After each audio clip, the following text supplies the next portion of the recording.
warahmatullahi wabarakatuh. Perkenalkan, nama saya di sini Muhammad Rifki Zamzami. Saya dari mahasiswa semester 6 Prodi PGMI. Nah, dalam video kali ini saya akan menjelaskan terkait proposal yang saya buat sebagai syarat untuk mengajukan ujian akhir semester mata kuliah seminar proposal. Nah, di sini untuk menyelesaikan ujian akhir semester mata kuliah seminar proposal harus membuat sebuah proposal. Nah, dalam penyusunan proposal ini saya mengambil judul dengan judul peningkatan keterampilan berbicara bahasa Arab melalui strategi Qur'at al-Kalam, materi Ashabul Mihnah, kelas 4 MI At-Taubah Surabaya. Dalam proposal yang saya buat berisi terkait materi-materi tentang bagaimana peningkatan keterampilan berbicara bahasa Arab, materi Ashabul Mihnah dengan menggunakan strategi Qur'at al-Kalam. Nah, di dalamnya ada bab 1, bab 2, bab 3. Nah, dari bab 1 itu sendiri berisi tentang latar belakang, rumusan masalah, tindakan, tujuan, dan lain sebagainya. Nah, untuk yang pertama dari bab 1 itu terdiri dari latar belakang, yang mana latar belakang itu berisi tentang materi yang saya jadikan sebagai objek penelitian ini, yaitu terkait keterampilan berbicara. Nah, berangkat dari keterampilan berbicara ini, maka kita harus mengetahui bahasa itu sendiri. Bahasa sebagai digunakan sebagai alat untuk komunikasi antara sama manusia. Nah, dari bahasa itu sendiri ada bermacam-macam bahasa, salah satunya bahasa Arab, bahasa yang digunakan sudah secara nasional oleh orang-orang di dunia ini. Jadi bahasa Arab juga salah satu bahasa Al-Quran yang dikenal oleh orang-orang Muslim. Nah, di Indonesia sendiri bahasa Arab sudah menjadi suatu pembelajaran di sekolah, baik itu di umum maupun di sekolah Islam. Nah, berangkat dari permasalahan saya ini, banyak sekali di sekolah-sekolah atau di taman pendidikan masih kurang mampu dalam menerima pembelajaran bahasa Arab. Nah, baik itu dari segi gurunya dalam penyampaian belum maksimal ataupun muridnya belum menerimanya dengan mudah penerapan dari pembelajaran bahasa Arab ini. Itu bisa jadi dari faktor strategi, model, ataupun pendekatan dari pembelajaran bahasa Arab ini. Nah, berangkat dari sini saya mengajukan penelitian tentang peningkatan keterampilan berbicara bahasa Arab melalui strategi Qur'at al-Kalam kelas 4 materi Ashabul Mihnah. Nah, rumusan masalah yang saya ambil yaitu terkait bagaimana penggunaan strategi Qur'at al-Kalam dalam meningkatkan keterampilan berbicara bahasa Arab kelas 4 materi Ashabul Mihnah. Yang kedua yaitu bagaimana peningkatan dari peningkatan keterampilan berbicara bahasa Arab menggunakan strategi Qur'at al-Kalam materi Ashabul Mihnah di kelas 4 MI At-Taubah Surabaya. Nah, selanjutnya ada poin yang ketiga, yaitu tentang tindakan yang dipilih. Tindakan yang saya pilih yaitu untuk meningkatkan keterampilan berbicara bahasa Arab di kelas 4 ini saya menggunakan strategi Qur'at al-Kalam. Nanti kita jelaskan di bab selanjutnya. Poin yang keempat yaitu tujuan penelitian. Tujuan penelitian ini untuk mengetahui penggunaan strategi Qur'at al-Kalam dalam meningkatkan keterampilan berbicara bahasa Arab kelas 4. Yang kedua yaitu untuk mengetahui peningkatan keterampilan berbicara bahasa Arab materi Ashabul Mihnah kelas 4 Surabaya. 5 yaitu ruang lingkup penelitian. Ruang lingkup penelitian ini ada 3 poin, yaitu terkait lebih ke ranah keterampilan berbicara bahasa Arab. Yang kedua, penelitian ini akan dilaksanakan di MI At-Taubah Surabaya kelas 4. Yang ketiga, penelitian akan dilaksanakan hanya pada masalah tentang keterampilan berbicara bahasa Arab siswa menggunakan strategi Qur'at al-Kalam. Memasuki bab 2 yaitu terkait kajian teori. Kajian teori ini menyangkut judul proposal yang saya ambil, yaitu poin-poinnya yang pertama ada terkait keterampilan berbicara. Keterampilan berbicara itu sendiri mempunyai pengertian yaitu bagaimana kemampuan menyampaikan komunikasi atau bahasanya kepada orang lain. Nah, dari keterampilan berbicara itu sendiri maka bisa diambil bahwa berbicara itu dialog antara dua orang atau lebih untuk saling bertukar informasi. Nah, dari situ maka sangat penting untuk peningkatan keterampilan berbicara itu sendiri, apalagi dalam ranah bahasa Arab yang notabene masih kurang dalam penyampaiannya. Untuk poin yang kedua yaitu tentang tujuan keterampilan berbicara. Tujuan keterampilan berbicara yaitu untuk berinteraksi dengan orang lain dan memahami apa yang ingin dituturkan. Nah, tujuan dari pembelajaran bahasa Arab ini agar mampu mengungkapkan ungkapan-ungkapan bahasa Arab dan mengucapkan ungkapan-ungkapan yang berbeda dan dengan penyampaiannya, serta agar dapat membedakan ungkapan yang dibaca panjang atau pendek. Nah, selanjutnya poin yang ketiga yaitu tentang prinsip keterampilan berbicara. Prinsip keterampilan berbicara itu sendiri di sini ada beberapa poin. Salah satunya yaitu hendaknya dari guru itu sendiri memiliki kemampuan yang tinggi tentang keterampilan berbicara. Yang kedua yaitu memulai dengan suara-suara yang serupa dua bahasa. Yang ketiga hendaknya pengajar atau mengajar memperhatikan tahapan-tahapan dalam penyampaian keterampilan berbahasa ini. Memasuki poin yang keempat yaitu terkait macam-macam keterampilan berbicara itu sendiri. Nah, di sini ada dua macam terkait keterampilan berbicara, yaitu yang pertama poin percakapan atau muhadasah. Percakapan itu sendiri bisa dilakukan dengan dua orang atau lebih atau bisa disebut dengan dialog. Nah, yang kedua yaitu ungkapan secara lisan atau mengungkapkan secara langsung. Jadi ungkapan secara lisan antara satu orang dengan satu orang lainnya gitu.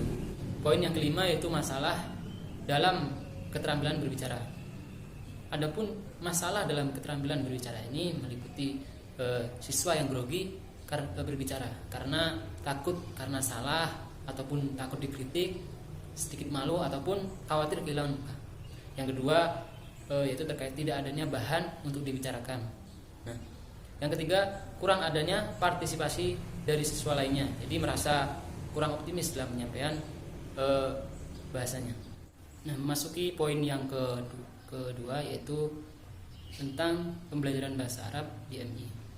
Nah, pembelajaran bahasa Arab itu sendiri di MI meliputi pembelajaran yang artinya pembelajaran itu sendiri merupakan suatu cara atau proses dalam mengikuti suatu kegiatan belajar. Nah, di sini pembelajaran bahasa Arab merupakan suatu kegiatan dalam mempelajari suatu materi berupa bahasa Arab yang telah ditetapkan oleh sekolah untuk mempelajari pembelajaran bahasa Arab itu sendiri. Nah, yang karakteristik bahasa Arab merupakan suatu bahasa yang diarahkan untuk mendorong, membimbing, mengembangkan dan membina kemampuan untuk menumbuhkan sikap positif terhadap pembelajaran bahasa Arab itu sendiri. Jadi, bagaimana menumbuhkan sikap positif agar bahasa Arab mampu diterima dalam pembelajaran itu sendiri. Poin yang ketiga yaitu tujuan bahasa Arab. Poin yang ketiga yaitu tujuan bahasa Arab. Yang pertama ada untuk menumbuhkan kemampuan berbicara bahasa Arab. Yang kedua, menumbuhkan kesadaran tentang pentingnya bahasa Arab sebagai salah satu bahasa asing. Yang ketiga yaitu mengembangkan pemahaman tentang saling keterkaitan antara bahasa dengan yang lain. Ruang lingkup dari pembelajaran bahasa Arab ini dalam sekolah ada termasuk perkenalan maupun peralatan madrasah, di pekerjaan, alamat keluarga anggota, yang itu semua meliputi materi dalam pembelajaran bahasa Arab di madrasah ibtidaiyah. Materi yang terdapat dalam pembelajaran bahasa Arab ini itu terkait al-kitabah, yaitu menulis, al-qiraah membaca, al-istima' menyimak, dan al-kalam berbicara. Memasuki poin yang ketiga yaitu strategi pembelajaran Qur'at al-kalam. Nah, di sini dalam pembelajaran bahasa Arab untuk orang non-Arab pasti agak kesulitan dalam mempelajari bahasa Arab itu sendiri. Maka diperlukan suatu strategi atau metode dalam mempelajari bahasa Arab ini supaya memberikan kemudahan untuk dipelajari masyarakat orang Arab itu sendiri. Nah, di sini saya mengambil dari bukunya Pak Taufik ada beberapa macam strategi terkait pembelajaran bahasa Arab itu sendiri. Yang salah satunya yang saya jadikan sebagai strategi penelitian saya yaitu strategi Qur'at al-Kalam. Yang mana strategi Qur'at al-Kalam itu sendiri berasal dari dua bahasa, yaitu qur'at dan kalam. Qur'at yang artinya bola, dan kalam artinya berbicara, yang kalau disatukan menjadi bola berbicara. Nah, dari istilah tersebut bisa diambil bahwa bagaimana menciptakan strategi dengan menggunakan bola sebagai media pembelajaran. Nah, ini artinya dalam strategi ini lebih mengedepankan bagaimana siswa mampu aktif dalam kegiatan pembelajaran bahasa Arab. Nah, dalam strategi qur'at al-kalam ini sendiri, seorang guru memberikan pertanyaan, kemudian melemparkan bola kepada murid, dan murid menjawab pertanyaan dari guru itu sendiri. Begitu seterusnya, murid memberikan pertanyaan lalu melempar bola kepada murid yang lainnya, dan murid itu menjawab pertanyaan dari murid yang melempar bola tadi. Nah, seperti itu mungkin penjelasan dari strategi qur'at al-kalam itu. Dari penjelasan tadi dari strategi qur'at al-kalam dapat diambil bahwa strategi ini mempunyai kelebihan dan kelemahan. Salah satu kelebihannya yaitu peningkatan pembelajaran menjadi aktif, melatih kesiapan siswa, saling memberikan pengetahuan terhadap siswa lainnya. Nah, untuk kelemahannya yaitu pengetahuan yang diberikan tidak terlalu luas, hanya berkisar pada apa yang diketahui oleh siswa.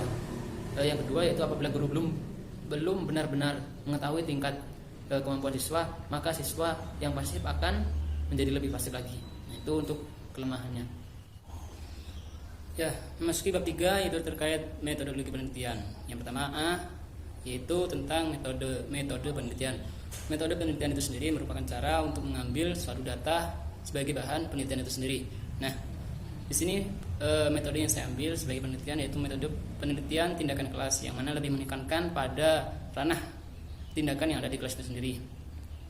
Bagaimana tindakan-tindakan seorang siswa yang ada di dalam kelas, bagaimana mengatasi masalah-masalah yang menghambat atau problem di dalam kelas itu sendiri, termasuk pembelajaran bahasa Arab itu sendiri. Nah, penelitian tindakan kelas salah satunya yaitu ada penelitian tindakan kelas Kotewin, yaitu yang memiliki beberapa tahapan. Salah satunya yaitu planning atau perencanaan, acting atau tindakan. Yang ketiga observasi, yang keempat refleksi atau penilaian. Nah, untuk planning, peneliti di sini menggunakan sebuah instrumen, sudah mempersiapkan rencana pembelajaran dalam kelas. Yang kedua, tindakan atau acting, peneliti melakukan tindakan berdasarkan rencana pembelajaran yang telah dibuat. Yang ketiga yaitu observasi, peneliti melakukan pengamatan di dalam kelas itu sendiri. Yang keempat, refleksi, bagaimana peneliti melakukan hasil observasi, melakukan penilaian, dan melakukan uji penelitian itu sendiri. Nah, poin B yaitu setting dan subjek penelitian. Setting dari penelitian ini yaitu mengenai tempat yaitu MI atau UBA Surabaya. Waktunya semester ganjil 2020-2021. Siklus dari penelitian ini melakukan dengan 2 siklus penelitian. Nah, subjek penelitian dari ini yaitu siswa kelas 4 MI atau UBA Surabaya. Poin C yaitu terkait variabel yang diselidiki. Nah, dari beberapa variabel, ada 3 variabel yang peneliti selidiki, yaitu variabel input meliputi siswa kelas 4 MI atau UBA Surabaya dengan materi Ashabul Mihnah. Nah, variabel yang kedua yaitu variabel proses, yaitu penggunaan strategi qur'at al-kalam yang diterapkan di MI kelas 4 Surabaya. Variabel yang ketiga yaitu variabel output, yaitu peningkatan keterampilan berbicara bahasa Arab menggunakan strategi qur'at al-kalam materi Ashabul Mihnah kelas 4 MI atau UBA Surabaya. Rencana tindakan penelitian ini yang pertama yaitu meliputi prasiklus, yaitu mengidentifikasi tempat atau lapangan dan mengidentifikasi masalah. Yang kedua siklus. Siklus di sini sesuai yang disebutkan tadi melakukan melalui beberapa tahapan yang termasuk yaitu dengan beberapa tahapan terkait. Selanjutnya masuk ke siklus. Dalam siklus tadi dijelaskan ada 4 tahapan, yaitu yang pertama tentang planning, acting atau tindakan, yang ketiga observasi, yang keempat refleksi. Nah, di planning ini terdapat seorang peneliti melakukan pembuatan rencana pembelajaran, pembuatan instrumen dalam penilaian, dan menyiapkan lembar wawancara serta lembar penilaian untuk tindakan kelas tersebut. Nah, yang kedua acting atau tindakan, peneliti di sini melakukan tindakan-tindakan yang ada di dalam rencana pembelajaran tersebut. Nah, yang ketiga observasi, yaitu melakukan pengamatan terhadap tindakan kelas yang dilakukan oleh siswa-siswa dalam pembelajaran tersebut. Yang keempat refleksi, bagaimana peneliti di sini melakukan penilaian dengan instrumen-instrumen yang telah dibuat, baik itu hasil dari observasi maupun dari penelitian pembelajaran di kelas tersebut. Untuk poin E, data dan cara pengumpulannya, yaitu data ini diperoleh dari sumber siswa dan guru. Nah, siswa sendiri di sini dari peneliti melakukan penelitian di MI atau UBA Surabaya kelas 4. Nah, untuk guru dari peneliti berkolaborasi dengan guru kelas untuk melakukan penelitian sehingga memperoleh informasi terkait permasalahan yang ada di kelas terhadap pembelajaran bahasa Arab kelas 4. Teknik pengumpulan data dalam penelitian ini itu yang pertama dengan observasi, melakukan observasi dalam kelas yang telah disebutkan tadi. Yang kedua, melakukan wawancara dengan siswa, baik siswa itu ataupun dengan guru kelas tersebut. Yang ketiga, dokumentasi dalam pembelajaran tersebut. Yang terakhir ada penilaian secara non-tes. Untuk poin F, yaitu tentang teknik analisis data. Di sini peneliti menggunakan teknik analisis data dengan beberapa poin. Salah satunya yaitu menggunakan dengan lembar observasi penilaian aktivitas guru dan siswa. Yang kedua, penilaian terkait penilaian non-tes yang dilakukan terhadap siswa itu sendiri. Dan yang ketiga, ada penilaian tentang persentase ketuntasan siswa tersebut. Untuk poin yang terakhir yaitu tim dan tugasnya, di sini saya sendiri sebagai peneliti dan guru kolaborasi yaitu guru kelasnya sendiri dari MI atau UBA Surabaya. Untuk yang lainnya yang instrumen-instrumen yang mendukung yaitu terkait dengan lembar observasi siswa, lembar observasi guru, LKPD dan yang lainnya, rencana pembelajarannya itu untuk menunjang penelitian di kelas tersebut. Nah, mungkin itu saja yang dapat saya sampaikan dalam penyampaian proposal yang saya buat ini. Mudah-mudahan dapat diterima. Apabila ada salah kata maupun kurang dalam penyampaian, saya mohon maaf. Billahi taufiq wal hidayah. Wassalamualaikum warahmatullahi wabarakatuh.